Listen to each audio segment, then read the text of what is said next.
Welcome to selfdiscoveryradio.com, where the orchard of wisdom is just ready for picking. We celebrate your why, the journey that you've taken that inspires someone else. We support your services, we support your story. Come and be our guest, become a host, be an author with us. Come and see what we've got. Our next show is...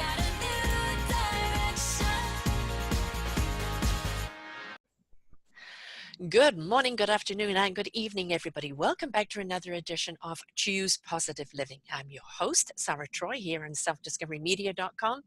And my repeat guest, as we did a show last week on the best and the worst movies of 2018, Brent Marchant is back here again to tell us who's going to win the Oscars and why.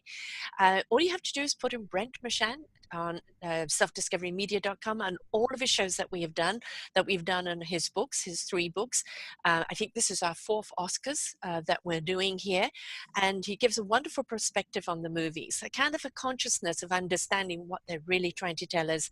Did they get the message across, or were they sadly at a loss for their delivery? And so he's put together the movies that he thinks are going to win or should win, and let's see if he's going to be right or not.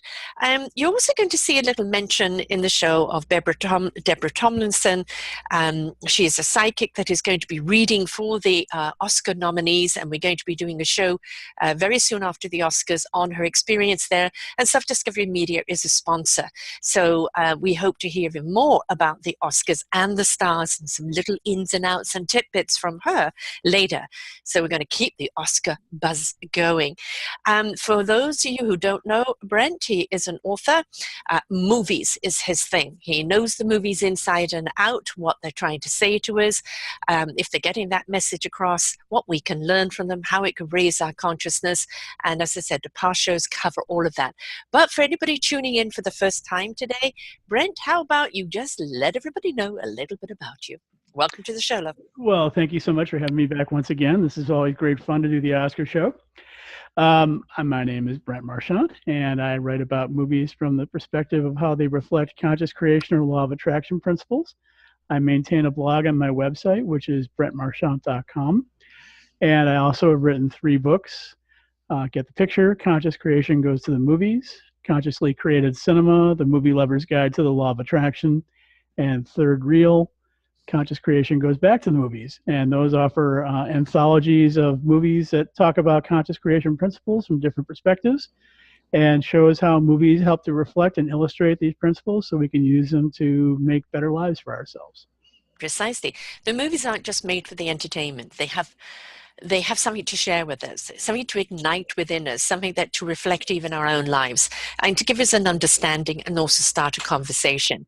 And we want movies that do actually tell us a story that is going to have us conversing and speaking about. So let's see if the movies hit the mark this year. And we're going to start off with Best Supporting Actress. In this lineup, there is Amy Adams for Vice, Marina di Travia for Roma, Regina King, If Beale Street Could Talk, Emma Stone for The Favorite, and Rachel Weisz for The Favorite. Who's going to win and why, Brent? Well, I think the odds-on favorite here is probably going to be Regina King for If Beale Street Could Talk. It's a very touching performance in many ways. She plays the mother-in-law of a African-American man who's been wrongly accused and jailed for a crime he did not commit in Harlem in the 1970s. And she is offering support and encouragement to him as well as to her daughter in trying to help get him out of jail and to, right a wrong that's been perpetrated against him. I think that she is probably the choice here, having won a couple of awards already. Also, the fact that when I look at the field of her competitors, it's not a particularly strong field of contenders. The supporting actress category was probably the weakest of the acting categories this year. Her biggest competitors in terms of the actual talent involved would probably be Emma Stone and Rachel Weisz, both of whom were in The Favorite. both of them have already won Oscars.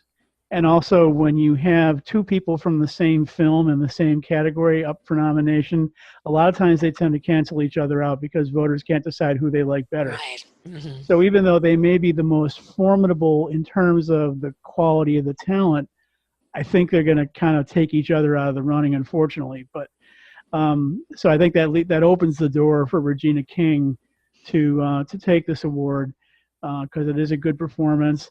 And as far as the other two in the category, Amy Adams, she's a wonderful actress, but this was not one of her better efforts, I didn't think. Mm-hmm. And for Marina de Tavira, that one kind of came out of left field because she has not been nominated in any of the other awards competitions leading up to the Oscars. So I'm not quite sure where that nomination came from. It could very well be that she was just riding the juggernaut that Roma generated for itself with picking up 10 nominations overall. So Right. it could be a case where, it just kind of got thrown in. And of course, the movie that we discussed last week was one of your favorites. No, it was not. Visually beautiful, but the story was lacking. Exactly. So, so I think this is Regina King's award to lose at this point. If anybody else were to come up, gosh, it would be a surprise. Yeah, I mean, it'd be a complete surprise, and I honestly can't say who I think it would be because for the reasons I mentioned before, the others canceling each other out and the other two not being very well known or not very strong. So right. Okay. So yeah, look for Regina King to pick this up on Oscar night. All right. Okay. Stay tuned. Let's find out. Best Supporting Actor. I cannot say his name. Is it Mahershala Ali? Mahershala Ali. Yeah. Okay. From The Green Book. Adam Driver from Black KK Klansman. Sam Elliott, A Star Is Born. Richard E. Grant, Can You Ever Forgive Me? And Sam Rockwell for Vice.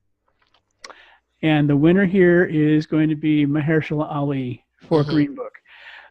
This is a very strong category. I mean, there's 5 really solid performances here.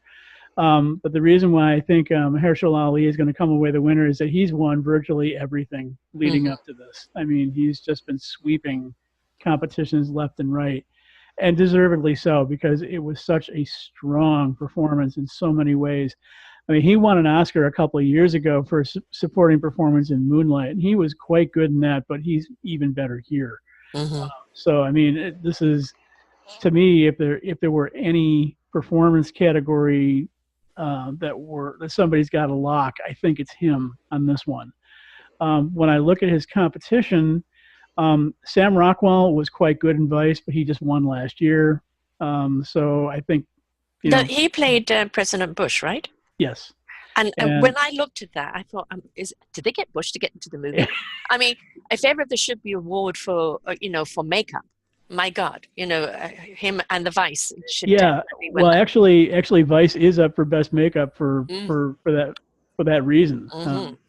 Sam Rockwell really slips into the role quite well, and it's in any other year, I think it might be a strong contender, but. Oscars like to spread things around a little bit. With Rockwell just winning last year, I think they're going to say, well, wait a little while before we give you the next one. So, right. And as far as the other competitors, Sam Elliott, it was really nice to see him get nominated. He's one of these journeyman actors who's spent years and years working in Hollywood and not getting any recognition. And his role in A Star Is Born is probably some of the best work he's ever done. So I think it's nice that he's getting some due here, but I don't think it's strong enough for him to take home the award. So I think he should probably consider, the nomination his award in many ways. And I can also probably say the same thing for Adam Driver in Black Klansman. A very good performance. He's somebody who has been kind of passed over. His career is still on its way up, so this is something that I put him on the radar now. Yeah, I call this a down payment nomination. I mean, I think he'll win something at some point, but Mm, it's just not his time yet. right. So, Yeah. Well, it um, puts you in the spotlight, prepares you for better roles, that will yes, get you to that Oscar nomination. But at least the nod is already really good yes, to have. absolutely. So I think this really is going to be Mahershala Ali's win, even though he did just win a couple of years ago. I don't think there's any way that he can really be denied because the performance is that strong. Hmm. Did he actually play the piano? I believe he did. Wow, that really adds to it, doesn't it? I When people mean, I become don't so know. dedicated to it. Yeah, I think he had to. I don't know. They may have dubbed over some of it, Hmm. but he at least had to give a reasonable facsimile in terms Yes, of making it look like he was actually doing it. So, right. Yes. Otherwise, it ain't authentic. Okay, now let's go to Best Actress. We have, again, I'm going to have a hard time pronouncing this name. Would you pronounce the Roman name, please? Yalitza Aparicio for Roma. Roma. Glenn Close, the wife, who's already won a couple of awards. Olivia Colman, the favorite. Lady Gaga, The Star is Born. And Melissa McCarthy, Can You Ever Forgive Me?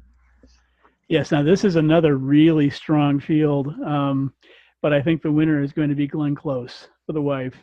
Um, I don't and know anything about this movie, The Wife, actually. Is this one of these movies that kind of was under the radar, became just a this quiet movie favorite? came out at the very start of award season in September. Mm, And from a standpoint of um, marketing your candidate mm, for an award, the studio did a very good job of getting the word out early hmm. about this performance. I mean, they were kind of all over promoting this performance at the time the film came out, even though the film didn't really garner a whole lot of really Momentum. widespread critical attention, but they really were very good at promoting her performance. Um, in part, it's because Glenn Close has been passed over so many Yeah. times. I mean, this is, I believe, her seventh Oscar nomination. She's never won. Didn't she win Um, when she was pregnant many, many, many, many years ago? Or was that nope, the Golden Globes? that was the Golden Globes. Okay. Um, she she has picked up other awards for the wife so far this season, like the Golden Globe and the Critics' Choice Hmm. Award and the Screen Actors Guild Award, all of which I think is another indication that this is a category that's probably pretty well locked at this point. Mm. Um, I she mean, you've got Melissa Carthy, Can You Forgive Me? And although it was, you talked about the movie and how it was a different role for her and kind of setting her on a different path, not strong enough, as you say, to win, but it does have people look at her in a different way. Yeah, this is her second Oscar nomination, and I think um, it's sort of another down payment Mm. nomination, but one that I think is probably a good harbinger of things to come because I think it will show she's shown through this role that she's got the chops for doing things other than just Comedy. slapstick comedy. Yeah. So I think she will definitely benefit from this. Hmm. Um, as far as the other ones in the category, Yalitza Aparicio, I think this is another one where she's benefiting from the Roma juggernaut. Hmm. I was shocked when I heard her name called because it's really not, in my opinion, not a very good performance. And I think she ended up kind of crowding out some other people who were more deserving of nominations. So Well, I uh, mean, Lady Gaga is in it. What did you think of A Star Is Born, by the Lady way? Gaga, Because we I didn't was cover that movie. no, I thought the movie was okay. I thought she was the best thing about it, Hmm. in terms of really having to bring a lot of a lot of talent to the performance, of being both an actress and a singer in one film. That's a Yeah. big that's I think calling out she a brought lot. herself to it. I think it was Yeah, almost like watching her story. yeah. I mean, I think this was in a lot of ways kind of a um, this is a write your ticket for the future Hmm. nomination. Right. I think she's going to find now that she's going to get a lot of offers, and she's proven now that she's got the abilities Hmm. to be more than just the singer. Yeah. That she's got the acting ability as well. And it's Um, hard to transition from being such a popular singer performer who's known to be kind of rather avant-garde, very out there, yes, and then to kind of strip down literally in this, yes, with just au natural. And really, it did feel like there were, you could probably, if you heard her story, there probably would have been so many parallels, exactly. in it. So, I think that's what the attraction was. Now, I think she's probably the only nominee in this category who's got a really serious chance of challenging Glenn Close for the Hmm. award. I don't think she's got quite enough momentum behind her to be able to do that. Basically, because I think Hollywood is, sometimes they get sentimental with the Yeah, awards that they give out, and I think some of the sentimentality is definitely coming through where Glenn Close is concerned right. because she's getting on in years. I don't know, you don't know how many more, plum roles that she's going to get. Right. So I think they want to recognize her for this performance, which is in many ways, I think, more of a like it's a lifetime achievement award Right. rather than just for this particular performance. Now, I thought that this particular performance is probably the strongest one that she's ever given because it required her character to be more multidimensional than she was in the other roles for which she was nominated. Right. So that's something that definitely is working in her favor, and could, probably be used to counter the sentimentality argument that some people might raise. Um, But but what I think, about Olivia Colman, though, for the favorite, because she's well, already won, you the know, Golden Globes. if I had to give out the award, I think I would give it to her. Uh-huh. I think she was the strongest performance in the category, and she did win the Golden Globe for Best Actress in a Comedy.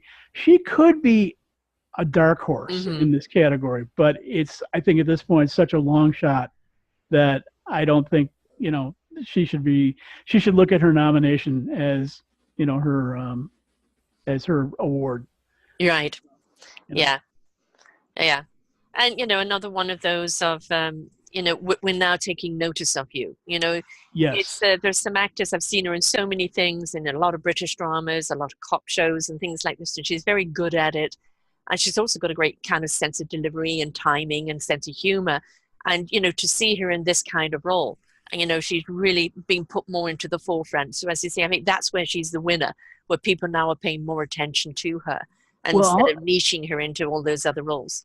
yeah, and also she seems to have developed quite a quite a good working relationship with this particular director, Yorgos Lanthimos. This is the second film that, excuse me, that she's worked in with him. Hmm. The first film was a offbeat, quirky comedy that came out a few years ago called The Lobster, in which she had a supporting role. Um, and I think that performance in itself was probably what got her recognized for her to be cast in the lead in The Favorite. And the director he's quite a creative type, and I have a feeling that maybe there'll be another collaboration between the two where she does end up coming up with a performance that lands her the Oscar eventually, because she's certainly deserving of it. Right. Yes, I do enjoy her as an actress. Now let's go to, Best Actor. And you have got here as Christian Bale for Vice, Bradley Cooper, A Star is Born, William Dafoe at Eternity's Gate, Rami Malek for Bohemian Rhapsody, Viggo Mortensen for The Green Book. And, you've got Remy as the runner here. And I think, probably agree with you just because of the buzz going on. But again, Christian, Bale for Vice, I only knew it was him playing the Vice when he got up for the award for the Golden Globes. Yeah. And it was like, what? Yeah. It's you? And I looked at the Vice picture, him as the vice president and back, and it's like, oh my God, again, an award for makeup, Yes. because unbelievable. Well, it is a good performance too. And I would say that this is a two-horse race at this point. Hmm. This is between Rami Malek and Christian Bale. Hmm. I think I would give the edge to Rami Malek at this point because the momentum seems to be Yeah. going in his direction. He won the Golden Globe and he won the Screen Actors Guild Award. And those are two very strong indicators of what's to come. Right. Now, Christian Bale did win a Golden Globe and he also won the Critics' Choice Award. Those are those are good, good qualifiers, but not quite as strong as the other two. Right. The the thing here is that Christian Bale has already won an Oscar. It's been a number of years now since he did, but I think he will win another one again at some point. But I think Hollywood wants to really honor and recognize Malick's really, truly outstanding performance in Bohemian Rhapsody. Again, he's somebody like, with Lady Gaga, I mean, you got somebody who's having to bring so much to the part. Right. And for somebody who is iconic as Freddie Mercury, the lead singer of Queen, who he portrays, it would be very easy to come across looking buffoonish if you didn't do it right. And Yeah, I he mean, paid especially proper homage to the yeah. individual. So I mean, the music of Queen, I've always absolutely loved, and he was a consummate performer, Freddie Mercury. yes. Like he was over the top, but he was never the over the top that was, vulgar. Went too far. He just brought people, out of the seats, out of their persona, out of their stuffiness, and they just got people moving. And to take on a role like that, and play homage to it and do it well is, again, he's already won accolades for his TV show. But now this is most certainly put him on the map, that he's going to be very sought after now, isn't he? Oh, absolutely. Yes. And I mean, and deservedly so. I mean, I think he's got a lot more in the tank than we're aware of at this point. I mean, this was kind of I think a tip of the iceberg sampling of what he's capable of. And I think we're going to see a lot more coming from him down the road. The other reason why I think he's got a slight edge here is that both Malick and Bale are playing real characters. Mm-hmm. And if you had to pick, well, who would you rather honor and recognize? Would you rather recognize Freddie Mercury or Dick Cheney? Yeah, exactly. To me, that's kind of a no-brainer. I mean, even as good as Christian Bale's performance and portrayal of Dick Cheney was, it was still you loved hating him more. Yeah, I mean, Oscar, you simply love Rami. That's ready. Oscar voters, they like to honor things that are inspiring, not necessarily things that are downers. And well, I mean, Freddie Mercury had his tragic side too, but yes. When you see his performance, particularly in the concluding sequence of this film, it just grabs you for the inspiration level of, here's somebody who is living life on his terms, and don't we all wish we could do that? Yes, he did that even in spite of all of the hurdles that he had to face to get to that point. Yeah. So I think you'll find that that's the kind of performance that Hollywood wants to recognize. We want the liberators, not the downers, the liberators. Yes, right? Exactly. Yeah. Exactly. So now the other people in the category, Willem Dafoe, that was a terrific performance as well in his portrayal of Vincent van Gogh. I mean, just a wonderful portrayal. Right. And then in terms of I'm losing my train of thought here. Oh, Viggo Mortensen. Again, he could be a dark horse in this category. I think it's a very long shot at this point. Right. But he did win the National Board of Review Award for Best Actor. And that's a pretty prestigious award. So that could keep him still in the running, although I don't think it's probably not going to happen. Right. Bradley Cooper. I'll go back to Viggo a minute. What I was saying in the previous show when we were talking about the movie, for me, it was such a delight to see him playing somebody different than a dark character that we normally see him as, the killer, the tattoo guy, the this and that, heavy roles. Yes. And in this one, there's a sense of humor, and there's a sense of camaraderie. And, it's a totally different view of him, which I think that's what was so appealing. Yes. Oh, absolutely. And then as far as Bradley Cooper is concerned, I didn't feel that he was really up to snuff for getting a nomination in this category. Well, I think he was playing Bradley. Yeah, well, he's, except for his role in American Hustle a few years ago, I've tended to find that he is kind of a one-note actor. I mean, you look at a lot of his performances, and they're all very similar.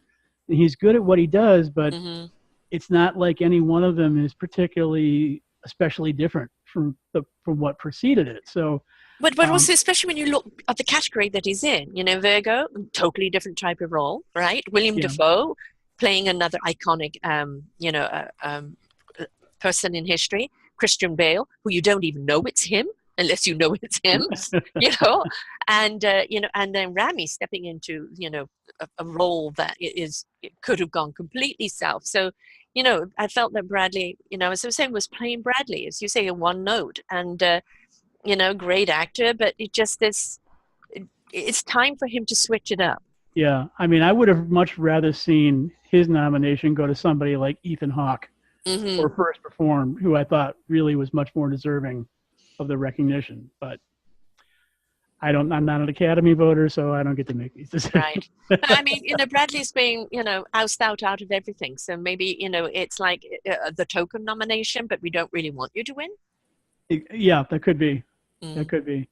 Now, as far as this field is concerned, I mean, I would be happy with any of them winning except Bradley Cooper. I mean, I mean, I think which, it's of course, Bradley Cooper fans out there. This isn't an attack on Bradley. This is just saying there's better performers out there.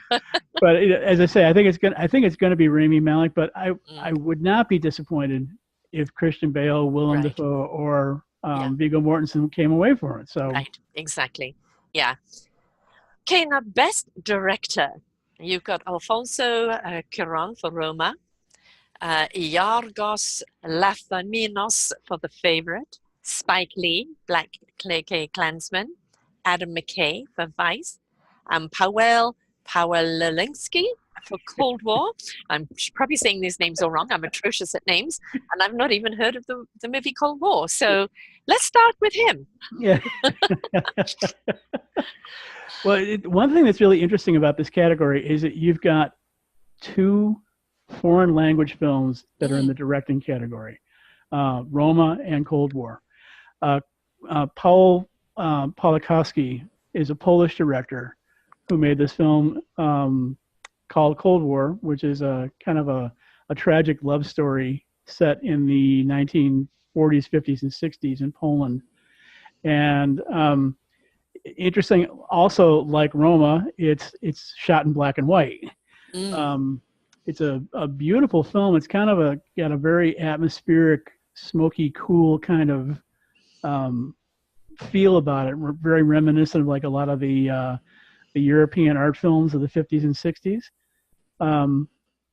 And it was really interesting to see him get a nomination because foreign films very rarely do, and also the fact that he got a nomination as director for a film that's not nominated for Best Picture. A lot of times those two categories tend to go hand in hand. He did a good job. I think this could be kind of another down payment sort of nomination for future reference. He did have a film that came out a couple of years ago called Ida that won the Best Foreign Language Film. So, I mean, he's not unknown in Hollywood. Right. I think that he's somebody who they want to honor at some point, but they're just not ready to do it. Right. So as far as the other director, foreign language film director in the category, Alfonso Cuarón, I think he's going to end up being the winner. He's been picking up everything so far. And Hollywood, for some reason, really seems to love him.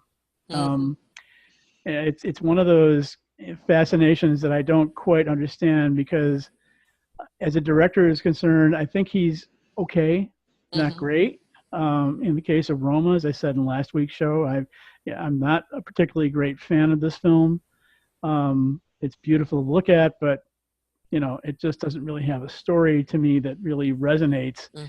And even though this was a very personal project for him, it still didn't just translate to a mainstream audience. But a couple of years ago, he directed the film Gravity, and he walked away with 7 Oscars for that, which was another film I was not crazy about. Again, beautiful to look at, but not a whole lot of substance. Right. So, and as far as the other 3 are concerned, Adam McKay, Spike Lee, and Yorgos Lanthimos. Yorgos Lanthimos, I think, is probably the one who's most deserving in this category because I thought The Favorite was really quite an outstanding film, but it may be seen as a little too dark for most people. Mm-hmm. And a lot of times, Oscars tend to shy away from honoring people for things that are darker in character. But hold on a second. Darker in character, but you got the black KK Klansman. Yeah. I mean, that's not terribly light. Vice, Well, which I don't think there's any lightness there. Cold War. So, is there any movie here that is lighthearted? I don't see Mary Poppins up there. the one of the things that I thought was interesting with Spike Lee's nomination is that actually this is, even though it's got the title Black Klansman, it's probably in many ways, one of his lighter tone films in a lot of ways. Mm-hmm. Because it is one of these films that kind of straddles the line between comedy and drama. It's telling the story of the first black police officer who went to work in the Colorado Springs Police Department, and he ended up, as one of his first assignments, infiltrating the local Klan chapter, portraying himself, at least over the phone, as a white man. Right. And having one of his colleagues, that was the Adam Driver character, actually going out and doing the field work. So it's a movie that is kind of it sets up the potential for a lot of comedic situations just by the very basic nature of the storyline. Mm-hmm. But as far as Spike's chances, I mean, I think this is his first time being nominated as a director. I think that is probably, he should be content with that, because I don't think he really has a good chance at taking home the award. Hollywood doesn't really like Spike as much as I think he deserves to be. Right. Well, he pushes the envelope, doesn't he? You know, he really does, and he's doing it on his terms. Yeah, he even does this in a concluding sequence in this film too, that I think some viewers may look at as saying he went a little too far with it. But it's a good effort. I'm glad to see he got nominated finally. And let's hope he wins someday, because he really has done a lot of great films over the years and deserves to get it at some point. So a nod of respect. We still see you, but you're not quite there yet. Yeah. And the thing about Vice, I haven't seen it. My brother went to see it, and I've heard a lot of buzz about it. And really, when you think about it, with the political arena the way it is right now, it's quite brazen to bring out a movie like this, based on political characters that are still around. Yes. And to make them look like such idiots and scary creatures that they are, that in itself, I think, takes a hell of a lot of courage to do. It certainly does. And Adam McKay, he did a great job a couple of years ago when he released the film The Big Short, for which he was nominated for an Oscar also, I believe. And that was really a better film, because he managed to rein himself in a little bit better in dealing with the Cheney character. It's like he had so much material he wanted to work with and to include, that he didn't know when to cut himself off. Right. And the film ended up being, in some ways, thematically and stylistically similar to The Big Short, but it doesn't quite work on the same level the way The Big Short did. So it probably could have used a really judicious film editor coming along and saying, okay, this is great, but it's extraneous material, cut it. Right, exactly. So I think it's his nomination is his recognition for a good job, but I don't think he really is in the running. And as far as Yorgos Lanthimos, well, as I said, I think his movie is probably seen as a little too dark. So that really pretty much leaves it open for Cuarón. I think he's going to kind of walk away with it pretty easily. Well, we will see. Well, now we're going to go to Best Picture. In the Best Picture category, you have Black Panther, Black Klansman, Bohemian Rhapsody, The Favorite, The Green Book, Roma, A Star is Born, and Vice. You have Roma as winning, which is sad.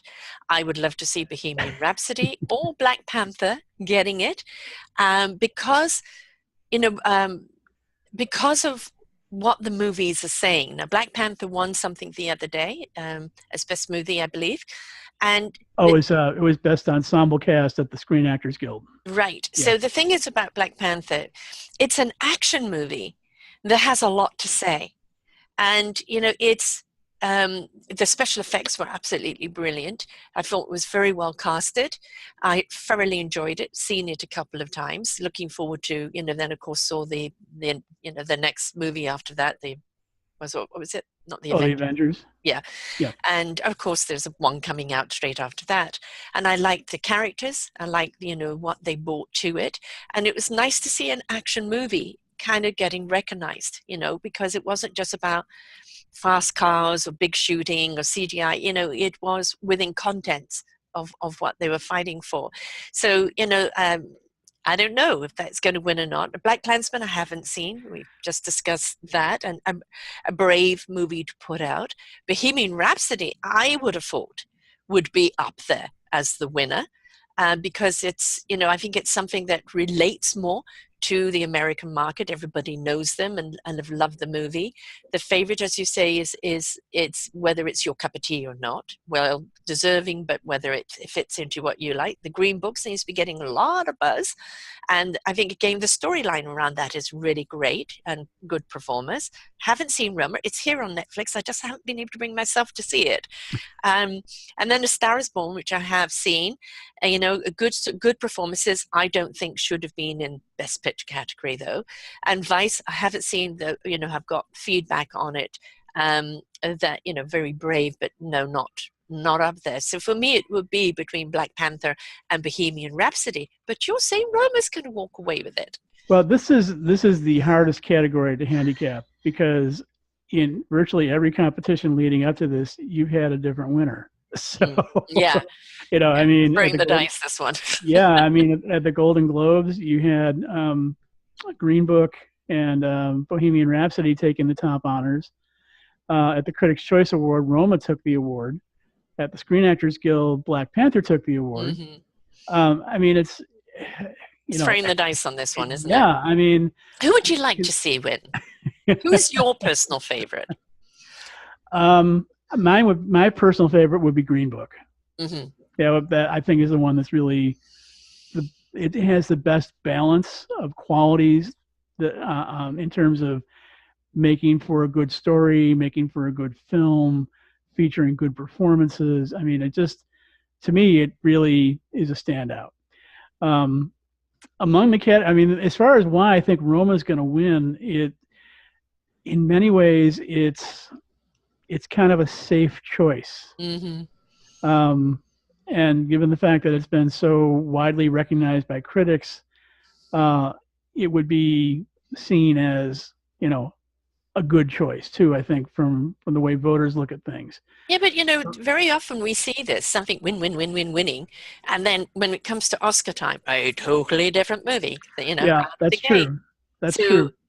Based on that, that could be the flip. Would you say it would be the Green Book? I mean, that's what your favorite would be, but who do you think they would flip to? If it's not Roma, it would probably be Bohemian Rhapsody or Black Panther. Right. That would be my guess.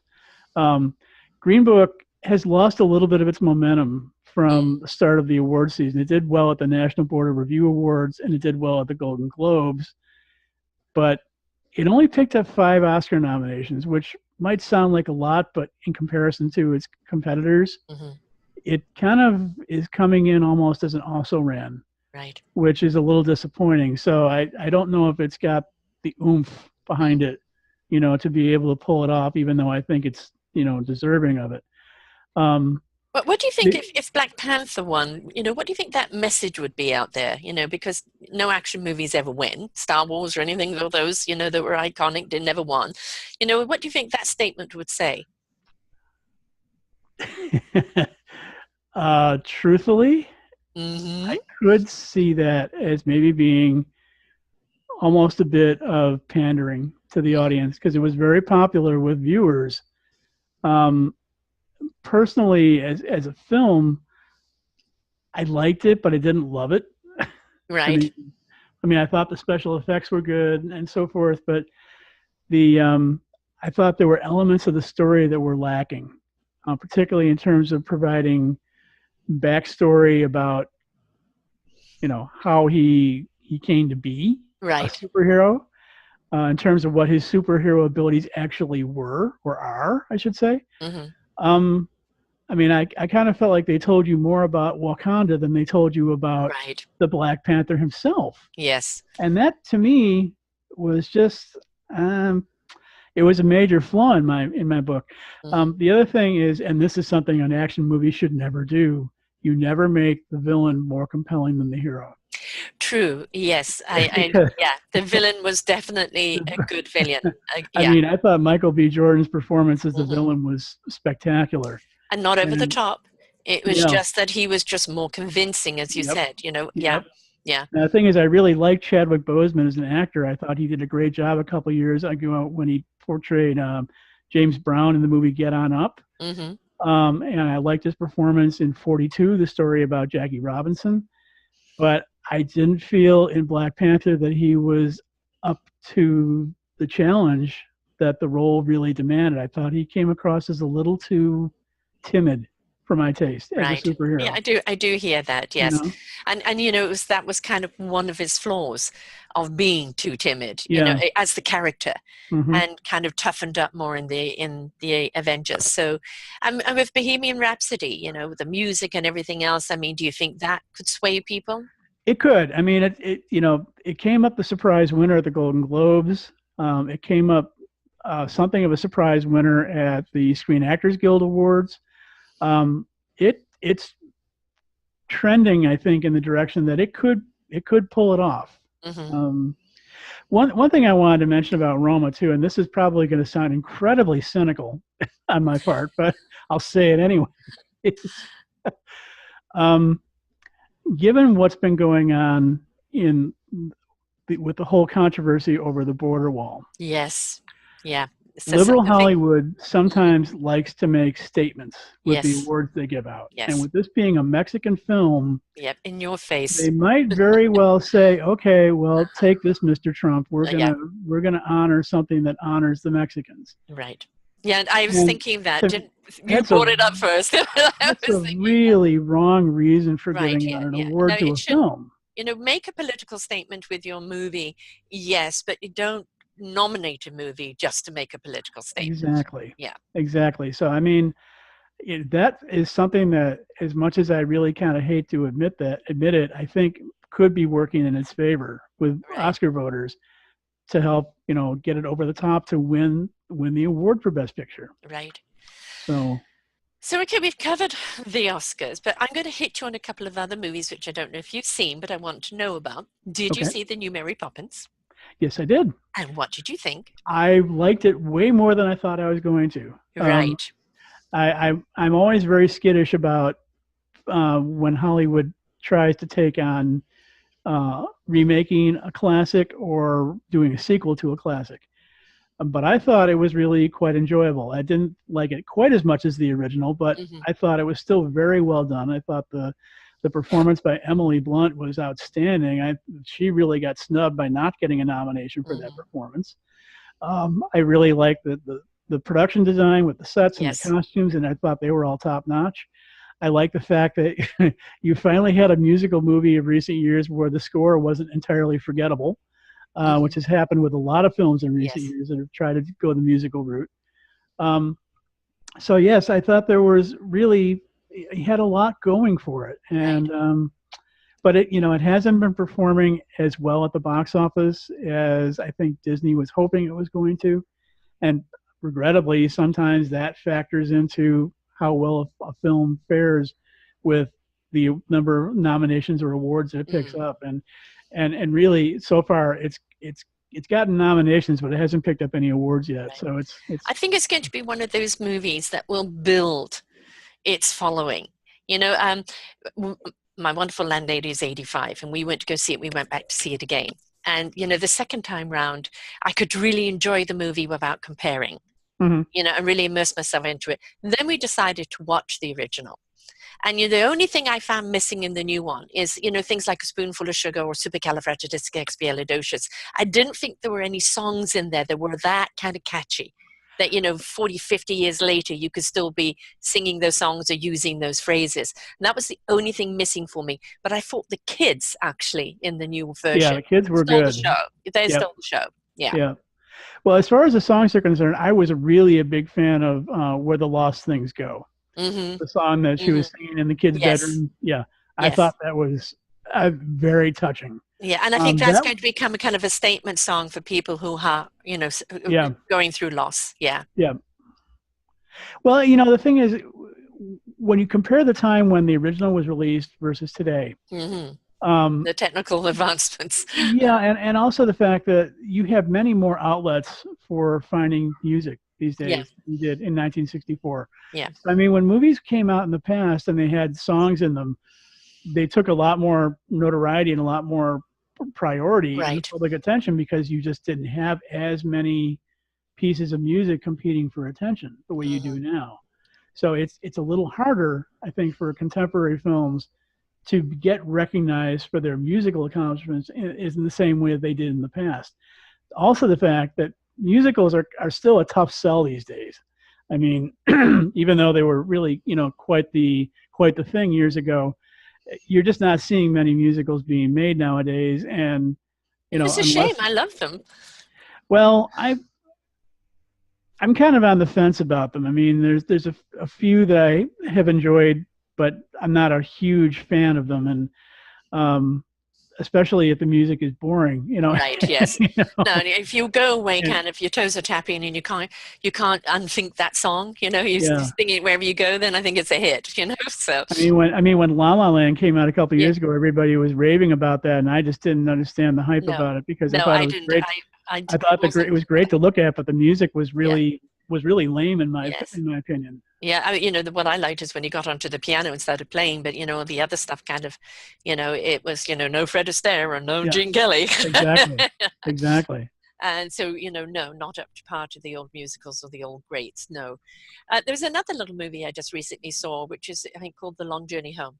About a dog that had to find its way home, and I have to say it was beautifully done. The lovely story is the dog that they actually used was a homeless dog, and they created it into this wonderful star. And the other beautiful things about it is that we give commands to the dogs, go home or sit or do this, and in the dog's narration it is sit means this, or you go and do your business means playing in the snow, or go home means you go home. That's the reason why the dog went home when it was 400 miles away. It was just reminded me a little bit of Paul Gallico's Thomasina, where the little boy turns into a cat and you start looking at a cat from a totally different perspective. So it was a lovely little story that kind of just left your heart rather warm. Well, I'll honestly have to take your word on that one, because I haven't seen that. I've been spending so much time seeing nominees that you haven't seen those. I recommend it. I recommend it for just a heartfelt movie, something warm and fuzzy. But over the past month and a half, anything that hasn't been nominated for awards just really hasn't been showing up on my radar. Right. We'll do after the Oscars are over. You haven't mentioned music. I don't know. Do you know the music? The music for the movies, or you think of the songs, the best song? Do you know? Do you have any idea on those? Right now, I would say that probably the song from A Star Is Born. Yeah, Gaga's.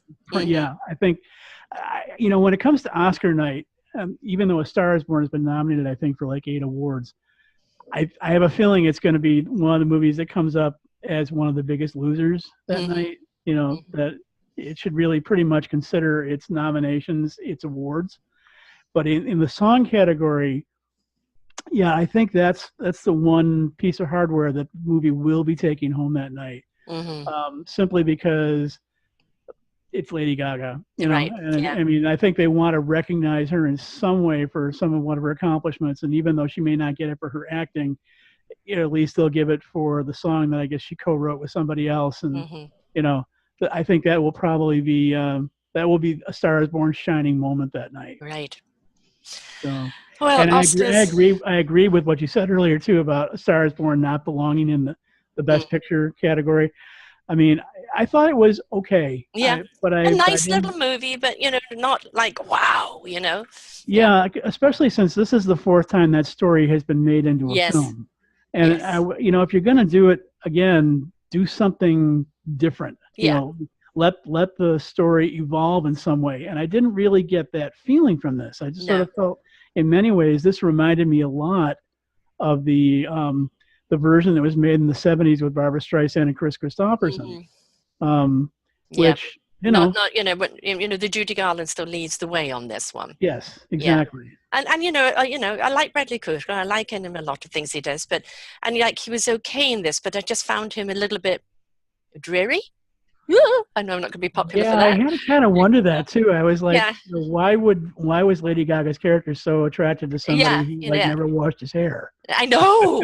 God, I just wanted a scene where the hair didn't look like it'd been a grease ball and green.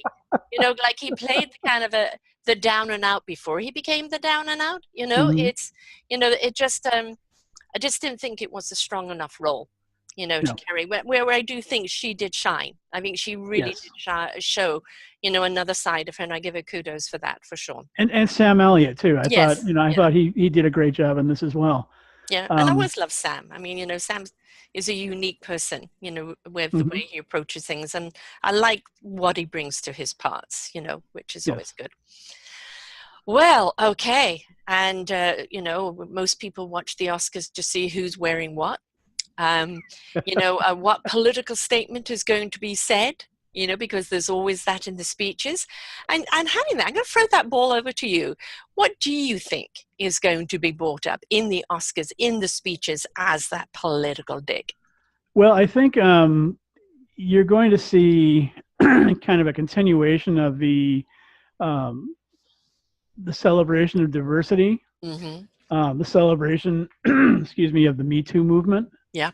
I don't think you're going to hear as much bashing this year as you maybe did last year, but you're going to see more of a positive spin upon the Me Too movement, saying, thank goodness that there's, more opportunities coming for women, and that there's more opportunities for women to be taking on roles where they can really shine. Because honestly, I mean, last year, the lead actress category last year, I have a hard time imagining how the voters got it down just to 5, because there were so many good performances, not just the ones that were nominated, but some of the other ones we talked about, like Emily Blunt and Rosamund Pike for A Private War, Mm-hmm. and Susan Sarandon for a very little known film called Viper Club, which was her performance, and that was the best thing she's done in years. Um, so I think you're going to see a kind of a. I'm hoping they're going to keep it upbeat. Right. You know, And not get too um, heavy with it. Yeah. yeah. The Is only it? one that I could potentially see really being a little heavy-handed would be anything related to any awards that Roma wins Mm-hmm. in relation to, let's stop bashing our friends south of the Yeah. border. Yeah, definitely the wall is going to come up, most Yeah, certainly, somewhere along the line. And yeah, yes, and I think, the fact that we are seeing so much more color, on the screen. I think that's yes, going to be addressed for sure. And, but the thing is, when you've got like speeches like from Meryl Streep, the ones that she's done and a couple of others, it's, and Glenn Close, at the Golden Globes, yeah, I think it's, there's a few people that really can pull it off and pull it off well. And yes, there's others that should just accept their reward gracefully and be on their ways. yeah. Well, I think, yeah, I think you're going to see also a very positive response to the prominence of African American Mm-hmm. nominees and films that came out this past year, because you have a lot of films where you had black characters were featured very prominently, with Beale Street and Yes. Green Book and Black Panther, you know, and even some lesser known films like Sorry to Bother You and so forth. I mean, it really was a chance for um, the black population and the black acting community to shine more Yeah. this year than there has been in a while. So And one thing I was surprised that you didn't put on your bottom list was the Wrinkle in Time. I was sorely disappointed with that. I thought the kids were great. I thought it was very visual, but I thought the three ladies were completely wrong for the part. It almost made it. It was sort of on the cusp. There were a lot of things about the film that I liked. There were a lot of things about the movie I didn't like. One of the problems, I have not read the source material, but I got the impression when I was watching the film that because the source material is supposedly very involved and very deep and very complicated, that they had to make cuts to the story to make it manageable from a time frame standpoint, especially since it's a movie that was probably going to be marketed to a younger audience who does not have the attention span to sit for a really long movie. Right. So I felt like when I was watching it that there were gaps in the storytelling, and even though I haven't read the book and I couldn't put my finger on what they were, I just had a feeling that they were there. Right. And from what I've been told from people who have read the book, they said that's a spot on assessment. So right. Now, I haven't read the book, and I have to say I was disappointed. I thought it was visually beautiful. For me, most certainly, I felt the three main actresses whom I love individually, of who they are, I just felt they were completely wrong for this movie. And, I thought the kids were great, and but I just felt it was too much celebrity overpowering the story. Well, one way you can tell kind of in advance of whether or not a movie is going to be a stinker or not is the time of year when they're released. Yes. Now, when I first saw a trailer for A Wrinkle in Time, I saw it months before the movie was actually released. When I saw when it was being released in March, I believe it was, I knew that it just struck me as I don't think the studio has a lot of confidence in this movie to be putting out a film with a star as big as Oprah in March, which is not a prime release time. Right. It's almost like a red flag that goes up for me saying, oh, no, they don't feel good about this one. Right. Yeah. And I'm afraid justly so. But, the movies mean so much to us, don't they? I mean, it is the entertainment, it is the escapism, it is the storytelling that has us reflect our own lives, or it is the knowledge that brings us about of other things that are going on in the world and other lives. The political statement, the conscious statement, that's the thing about the movies. That's the reason why we love them so much, isn't it? Absolutely. That's why I write about them too, because, I'm hoping that, viewers will come away from their movie-going experiences with more than just having had a couple of pleasant hours watching something entertaining. I mean, it's certainly great if you've got that, but, I really feel like, it kind of reminds me of the speech that Alan Alda gave when he was accepting his Lifetime Achievement Award at the Screen Actors Guild, where he was basically saying, if we as actors can do what we do to help raise awareness and attention and, put people in someone else's shoes for a couple of hours, then we've done our job in terms of helping to spread the knowledge of diversity and spread the knowledge of other ways of living that people might not get if they hadn't seen it on the screen. Exactly. It opens doors. It really does. Yeah. And that's something that I feel extremely passionate about in terms of what I do with my writing, because when learning about principles of conscious creation and so forth, if you're talking about it purely in theoretical terms, it can be pretty dry stuff. But if you give people a tangible example to draw from, it resonates so much more strongly. The idea hits home so much more powerfully. And I think that's really important, because if you want to use principles like that to make your life better, you got to have something to go on. Yes. And when you look at the history of what a lot of religious, spiritual, and metaphysical texts have done, they've always used the power of story to do that.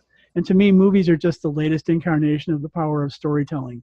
Right. You might not be reading it off a page or having it read to you by someone in an audience, but you're seeing it play out before your very eyes. And in many ways, having those qualities of state-of-the-art sound and visual effects and so forth really makes the impact that much more strong. Yeah. Yes, and I'm I absolutely love movies. Don't get to see them enough. Thank God for Netflix. Just catch them there if I don't get them on the big screen. Um, I'm very fortunate where I live because I live within 10 minutes of about 25 movie screens. right, So, hop from one to the other, right? yep, exactly. Yes, moviegoers haven, absolutely. And yes, I mean, I'm not far from them. It's time, it is time, Yep. And with name changes and everything else going on here. But yes, I need to make more time. I haven't seen Bohemian Rhapsody yet. I definitely want to see it. Oh, And I think you'll really yeah, enjoy it. yeah, I think so too. So I'm a Queen fan. And it's as I said, I have Deborah Tomlinson coming on the week after the Oscars, and she is going to be sharing her experience of reading for the Oscars, reading for the Oscar nominees, and just the scene that she sees, etc. And we're proud to be sponsors of that. And hopefully, there's a few stars that will turn this way and want to be interviewed, because everybody assumes, don't they, that because you're up on the big screen, you've got it all. Everything's figured out. Everything is hunky-dory for you. Nothing touches you, and nobody knows the story or the struggle or what people go through to get there. Oh, The illusion absolutely. of it. And it's always an invitation for me to I don't care whether you're the biggest star in the world or the one that's on the way up. It's come and share your story, because that will inspire somebody else's journey, and that's what it's about.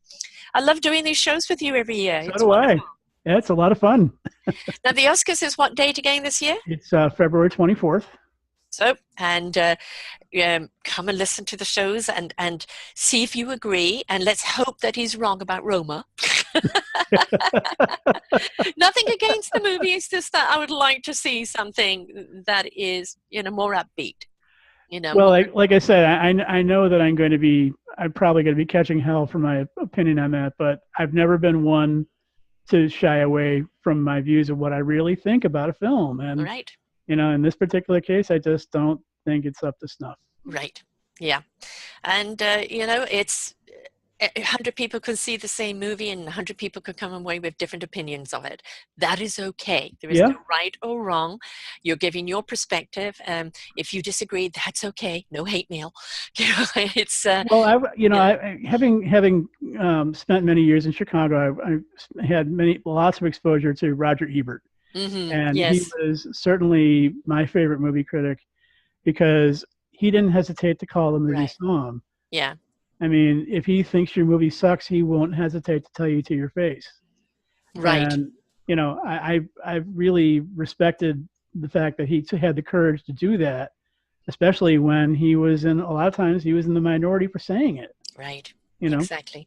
And also, we should not shy away from our opinions. It's okay to have Yeah. a different perspective.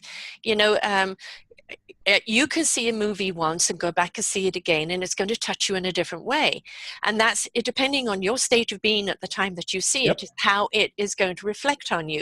You can go see it another time in a different mood, and you'll see it differently. Yep. And so when we're hearing different perspectives, it's coming from the way you perceive the movie. Somebody else can share the way they saw it. And you can then think, right, I'd missed that when I saw that. Now I understand why you see it from that point of view. It's an opening up of dialogue. You're not slamming, you're wrong, you're this, you're that. No, it's an opening up. Why do you see it from that point of view? I saw it from this point of view, and opening up our minds in order to see something in a bigger picture. Oh, I absolutely agree with you on that. And that's also figures into how I choose what movies I go to see. Yes. And that happened, for example, that's something else I got from Roger Ebert, because he didn't hesitate to level the playing field for lesser known filmmakers. Yeah.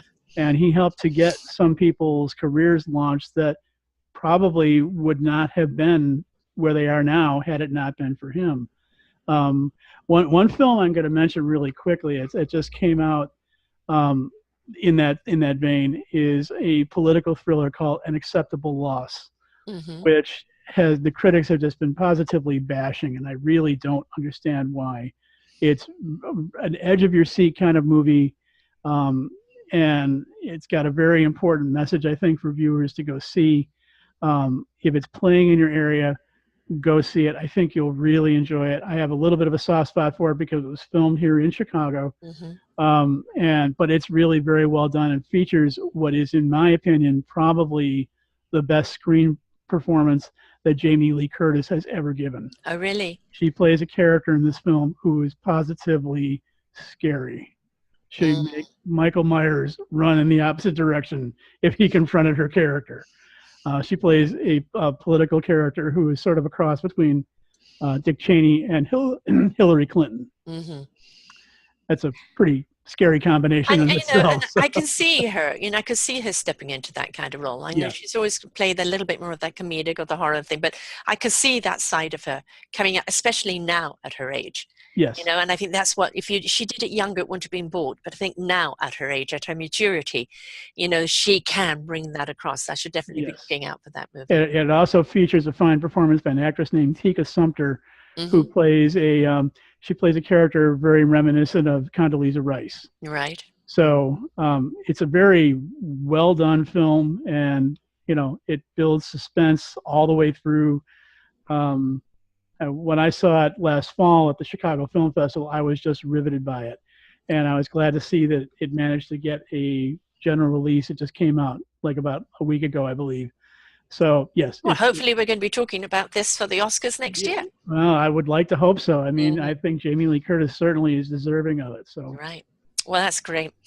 Well, absolute delight always to cover the movies and to speak with you. And people, please go back and listen to his other shows. Go to selfdiscoverymedia.com and put in his name, Brent Marchant, and you will find all the shows that we've done before, on his books, on other Oscar predictions, on the movies themselves and how he perceives them.